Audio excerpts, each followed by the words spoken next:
एक बार की बात है, एक चालाक व्यापारी के पास एक मरियल सा घोड़ा रहता है जो किसी काम का नहीं था।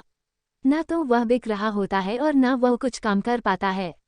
व्यापारी उसको बेचने की हर संभव कोशिश करता है, पर वह घोड़ा कोई लेने को तैयार नहीं होता।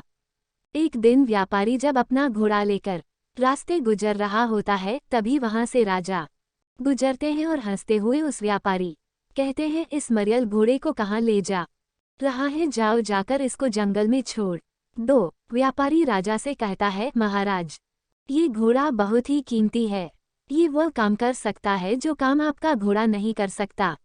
ये बात सुनकर राजा को गुस्सा आ जाती है और उससे राजा कहता है, बताओ ऐसा कौन सा काम है जो ये घोड़ा कर सकता है और मेरा घोड़ा नहीं कर सकता। अगर मेरा घोड़ा वह काम नहीं कर पाया जो तुम्हारा घोड़ा कर सकता है तो मैं तुमको 1000 सोने के सिक्के दूंगा, और मेरे घोड़े ने भी वही काम कर दिया जो तुम्हारे घोड़े किया तो मैं तुमसे 1000 सोने के सिक्के लूंगा।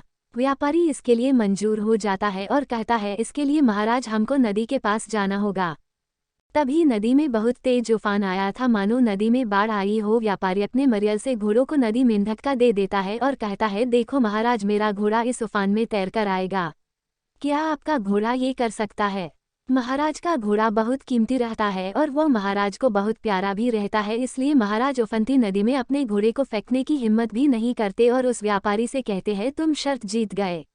इस प्रकार व्यापारी उस मरियल घोड़े से 1000 स्वर्ण मुद्राएं प्राप्त कर लेता है। शिक्षा, हमको इस कहानी से यह शिक्षा मिलती है, कभी कभी विपरीत परिस्थितियों में भी हम अवसर प्राप्त कर सकते हैं, बस हमको अपनी वस्तु के गुणों का सही अंदाजा हो। दोस्तों, लाइक और सब्सक्राइब करें, घंटी दबाएं। धन्यवाद।